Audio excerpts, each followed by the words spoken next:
God never fails. The prophets of Baal were many, but Elijah stood alone. Yet numbers do not determine victory. God does. On Mount Carmel, the Lord answered Elijah with fire and proved that he alone is God. When the world stands against us, may we have the courage to stand with God. Like Elijah, may we never waver in faith, knowing that the Lord will always defend those who trust in Him. Lord, give us the strength to stand firm before our enemies and remain faithful to you in every situation. Amen. Dios nunca falla. Los profetas de Baal eran muchos, pero Elías estaba solo.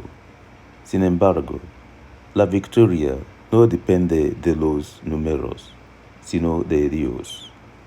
En el monte Carmelo, el Señor respondió a Elías con fuego y demostró que Él es el único Dios verdadero.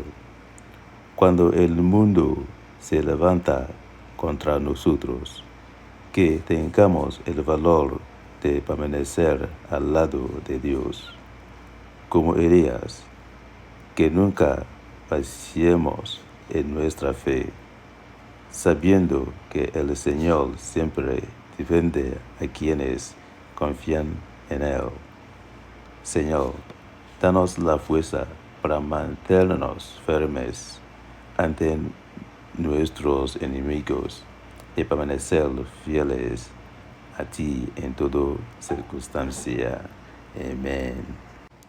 Chineke adịghị agbahapụ ndị nke ya. Ndị amụma Baal dị ọtụtụ, mana Elijah guzoro naanị ya.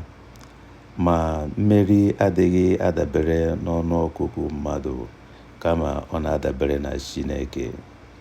N'elu ugwu Kamel, Chineke zara Elijah site na izite ọkụ, were gosi na ọ bụ sọ ya bụ Chineke.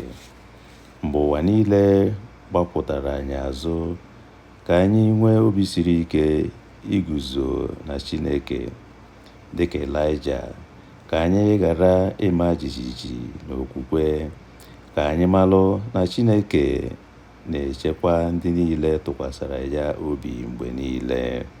Onyenwe anyị, nye anyị ike iguzosi ike n'ihu ndị iro anyị, ma kwudosi ike n'ọnọdụ ọbụla.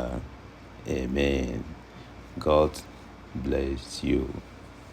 Dios te bendiga. Chineke gọzie gị. Amen.